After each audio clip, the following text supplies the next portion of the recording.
एक फिल्म थी दिल संभाला ना जाए, थी। इकबाल कश्मीरी साहब उसके डायरेक्टर थे। तो शूट कहाँ हो रहा है हमारा, रावल डैम, मैं और साउद साहब। तो हम दोनों का एक्शन हो रहा है। तो डायरेक्टर ने शॉट ये बनाया, कैमरे के ऊपर से मैं गया हूँ पानी के अंदर। तो मैंने कहा यार देख लूँगी यार इसके अंदर पानी कितना है, हालांकि मुझे तैराकी नहीं आती। हाँ। कहने लगे साउद जब चीमा जाए ना तो फ़ौरन इनके ऊपर जाना, तुम दोनों गुत्थम गुत्था होना, और ऊपर से पुलिस आएगी आपको किडनैप कर लेगी, और यहाँ तक मेरा शॉट है। ठीक है। मैंने एक लड़के को कहा यार मैंने कोई लंबी से कोई सोटी लो, कोई 8-10 फुट की, इसके अंदर देखो पानी कितना कितना है। उसने देखा पानी 2 फुट या 3 फुट या 4 फुट, इससे ज़्यादा पानी नहीं था। मैंने कहा यार थोड़ा सा दूर चले जाओ, हो सकता है कि हम गुत्थम गुत्था लड़ते लड़ते थोड़ा सा दूर चले जाएं। हाँ। तो डायरेक्टर साहब ने कहा चीमा ओके, मैंने कहा जी ओके शॉट, उनका कैमरा। तो मैं जब ऊपर से गया हूँ तो मैंने कहा साउद को, साउद जब मैं बाहर पानी निकलूँ ना, आपने मेरा सर पानी से बाहर निकला तो फिर तुम जंप करना ताकि मैं आपको पकड़ लूँ। जब उसका मेरे ऊपर वजन पड़ा ना, तो जहाँ पे मैं खड़ा था वो पानी नहीं था, वो तय थी बनी हुई पानी के ऊपर, वो वहाँ से ज़मीन फटी और हम दोनों ज़मीन के अंदर चले गए। वो दलदल थी, वो उसके ऊपर पानी जमा हुआ था, हम दोनों ही गायब हो गए। हाँ, तो मैं अब नीचे से देख रहा हूँ ऐसे ऐसे, वो भी कोई लोग कह रहे हैं कि बाहर निकलो बाहर निकलो। जब हम बाहर निकले तो हमको 12-14 फुट दूर चले जा चुके थे। जब हम दोनों ने सर बाहर निकाला तो साउद साहब को तैरना आता था। मैंने जब सर बाहर निकाला तो मैंने कहा साउद मेरे पाँव जो हैं वो ज़मीन पे नहीं लग रहा है, साउद मुझे पकड़ ले, साउद मुझे बचा ले। साउद ने क्या किया, मुझे धक्का देकर ना साउद ने तो मुझे दूर फेंक दिया, और साउद साहब आप तैरते हुए बाहर निकल गए, और मैं गधे की तरह अड़ींग रहा हूँ, और मैं कह रहा हूँ लोगों मुझे बचा लो, लोगों मेरे पाँव ज़मीन पे नहीं आ रहा है, लोगों मुझे पकड़ लो, लोगों मुझे पकड़ लो, लोगों मुझे पकड़ लो। लेकिन सब यही कह रहे थे पकड़ लो पकड़ लो पकड़ लो, लेकिन पकड़ने वाला आगे कोई नहीं था। एक मैं था और एक मेरी मौत थी। फिर कैसे? और एक सिर्फ आवाज आई ध्रुम, और मैं पानी के अंदर गायब था। जब मैं दूर सारी जाकर निकला तो मेरा पेट जो था ये पानी से भर चुका था। अब मेरी आवाज़ नहीं निकल रही थी, क्योंकि आवाज़ निकलती है फेफड़े खाली हो और हवा हो।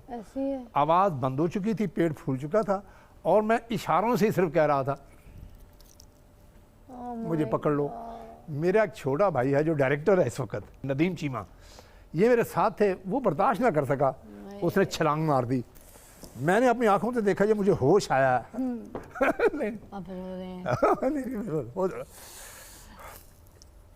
फिर मेरी आंखों के सामने वो उसने छलांग मार दी।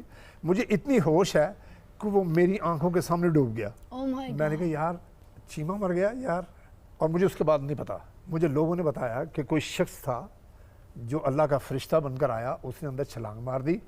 वो आकर कभी आपको बालों से पकड़ लेता, कभी आपके छोटे भाई को पकड़ लेता। वो हमें घसीटता हमें किनारे पर ले आया। जब मुझे होश आया तो मुझे इतना याद है कि मेरे मुंह से पानी निकल रहा था, और मेरे मुंह से फ़ौरन ये लफ्ज़ निकले नदीम मर गया। अब नदीम चीमा जो है वो मैं गया वो मर गया। तो मैंने देखा तो शोर पड़ा हुआ था, उसको भी पकड़ा हुआ लोगों ने। मैं भागा हुआ गया। मैंने जब लोगों ऐसे किया ना तो उसको उल्टा उन्होंने लटकाया हुआ, मुंह से उसका पानी निकला, उसको पेट को ऐसे ऐसे दबा रहे हैं तो पानी उसके निकला, उससे भी होश आ गया। हम दोनों भाई एक दूसरे के सीने के साथ लाकर इस तरह रोए कि जैसे ज़िंदगी में हम पहली बार एक दूसरे के साथ मिले हैं। तो ये फिल्मों में जो जूनियर एक्टर हैं उनके साथ मोहब्बत करनी चाहिए। जो प्यार, वो इसलिए मैं कहता हूँ कि जो दाना खाक में मिलकर गुले गुलजार होता है, टैलेंट जो है ये छुपा नहीं रहता, ये ज़मीन फाड़ कर बाहर निकल आता है, उसे कोई रोक नहीं सकता। जिसके पीछे थैंक यू।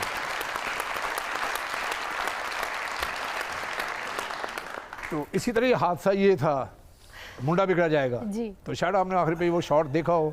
तो मेरे यहाँ पे गोली लगती है तो मैं उस जाता हूँ तालाब में। तो मैं जा रहा हूँ चलते चलते चलते, वो कोई 21 फुट मतलब वो तालाब था। हाँ। तो मैं सिर्फ अपने शॉट को रंग भरने के लिए, आप यकीन कीजिएगा, मैं जा रहा था। शमीमारा बेगम ने कहा, माँ ने, कि पकड़ो इसे, पता नहीं ये मर चुका है ये, मतलब यार मैं क्योंकि वो अड्डत थी ना, तो वो पानी में ऐसे जा रहा है। तो मेरे उसी भाई ने फिर उसमें छलांग मार दी। तो वो तैराकियों ने हमें दोनों को बाहर निकाला। ये थी मुंडा बिगड़ा जाएगी कुर्बानी, सूर्या। क्या बात है। इसी तरह बारिश में शूटिंग थी, वाइंड अप का सीन था, तो वो बेल्ट्स वगैरह लगी थी, बुलेट्स चलाने थे, तो वो गोलियां इनको पता है कि लगी होती हैं और वो ब्लड की थैलियां वगैरह लगी होती है, तो करंट से वो फटती है। तो अब ये है कि वो स्विचर जो है ना, वो बैठा, पानी भी मुझ पे गिरा हुआ है, स्विचर ने ना वो ऑन ऑफ करना होता है कि यूं ऑन करके ऑफ कर देते हैं, वो फटता है तो फिर ऑफ। अब उसने ऑन कर दिया और ऑफ नहीं किया वो भूल गया, वो फट के वो तारे नंगी मेरे जिस्म पे और पेट पे, और मैं तड़प रहा हूँ, तो तालियां बज रही हैं कि जी बहुत अच्छी परफॉर्मेंस हो रही है, तो करंट लगा हुआ, और मैंने जबरदस्ती पकड़ के तारे ना वो खींच के दूर निकाल ली। ये तो शरीफ आदमी है, मैंने तो दही थी फेर दी थी, पूरी शूटिंग की वहाँ पे। आर्टिस्ट तो जुनूनी होता है, ये फनकार हैं और बाय नेचर फनकार हैं, और इन्होंने हर किस्म का रिस्क लिया, लेकिन कम से कम इन अक्लमंदों को भी चाहिए कि सिक्योरिटी का कोई बंदोबस्त करें। शॉर्ट्स आप हॉलीवुड की टक्कर का लेना शुरू हो जाते हैं तो टगे की सेंस नहीं होती कि लेना कैसे है। कहीं जाइएगा नहीं, क्योंकि हम सब आपके सामने हाजिर हैं आपका फेवरेट शो लिए, जिसका नाम है तारों से करे बातें। वेलकम बैक, आप देख रहे हैं तारों से करे बातें। कि मतलब आपने सैयद नूर साहब के साथ भी बहुत सुपर हिट फिल्म्स दी हैं, हवाएं, चूड़ियाँ, कोई उनके साथ कभी एक्सपीरियंस हमारे साथ शेयर कीजिए ना। कोई उनकी ऐसी मूवीज नहीं है कि जो मेरी हिट मूवीज नहीं है। क्या बात। उनकी एक फिल्म थी अंगारे, उसका एक बहुत बड़ा सेट लगा हुआ था एवर्न स्टूडियो में, तो एक पुल उसके ऊपर बना हुआ था, मेरी और शान साहब की आखिर पे जाकर एक फाइट थी, तो मेरा उनका एक्शन हो रहा है, तो उन्होंने मुझे ऊपर से फेंकना था, तो जिस छत पे जाकर मैंने गिरना था उसके नीचे हमाम बना हुआ था, तो हमाम के बाद लिखा हुआ था गर्म हमाम, जिनके शीशे का बना हुआ था। मैंने उनसे डिस्कशन की, मैंने कहा उस्ताद जी बात ये है कि ये मैं ऊपर से आऊँगा, पहले छत में, छत टूटेगी फिर मैं नीचे आऊँगा, ये नीचे आकर फिर मुझे पकड़ेंगे, मैं हमाम के अंदर हूँगा, हमाम से शीशा तोड़कर मैं बाहर निकलूँगा, अब उसके बाद शीशे लगे हुए हैं। अब हम लड़ते लड़ते उन्होंने मुझे फ्लो किया, मैंने वो थ्रो किया उन्होंने मुझे ऐसे, मैं ऊपर से आया हूँ छत के ऊपर। हाँ। छत टूटी है, वो फरों की छत थी, वो छत टूटी है, तो मैं हमाम के अंदर आया हूँ। शान साहब ऊपर से वन शॉट में नीचे उतर रहे हैं, और साथ साथ कैमरा जो है वो ट्राली जो उसके नीचे आ रही है, और मैं देख रहा हूँ मेरे ऊपर सब वो लकड़ियाँ शकड़ियाँ मेरे ऊपर पड़ी हैं, मैंने ऐसे झलक देकर ऐसे ऐसे देखा है, तो वो शीशा है, तो वो शीशे के बाद शान जो है वो खड़ा है। मैंने वहाँ से जंप लिया है, अब भी शॉट देखेंगे कि शीशा इतना तेज़ होता है कि जहाँ से फिर जाए वो छुरी की तरह वो निकल जाता है, लेकिन इतनी स्पीड से मैं निकला हूँ, ऐसे मैंने किया है, उतना ही हिस्सा टूटा है जितने हिस्से से मैं निकला हूँ। तो मैंने जाकर जब शान साहब को पकड़ा, तो आप यकीन कीजिएगा कि शान साहब ऐसे ऐसे कांप रहे थे, हैं जी। तो उसके बाद मुझे जब भी आकर शान साहब ने डाल दी शॉट के दौरान ही, तो ये बहुत मुश्किल शॉट था। आयशा पाकिस्तान की उन न्यूज़ प्रेजेंटर्स में से हैं जो अपनी स्टाइलिंग को लेकर बहुत कॉन्शियस होती हैं, और ख़ास तौर पे आपकी कोशिश होती है कि आप जो भी कुछ पहने उसमें आप बहुत ग्रेसफुल नज़र आए लोगों को। तो आपकी स्टाइलिंग कौन देखता है? स्टाइलिंग आपकी अपनी नेचर में होती है। आपकी नेचर में अगर अच्छा पहनना, अच्छा ओढ़ने का शौक़ है, तो आप उसको नेचुरली उसको कैरी करते हैं।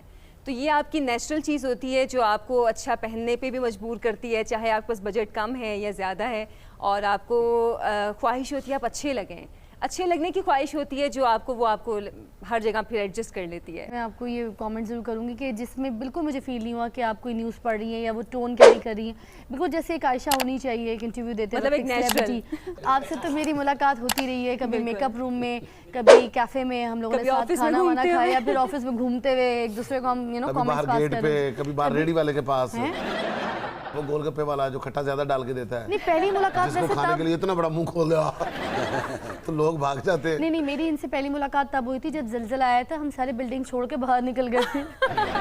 और पता लगे आयशा बीबी इन्हां दे घर गया ते अपने बच्चों को कहंदी होए फिजा वो जलजले वाली आंटी आई है।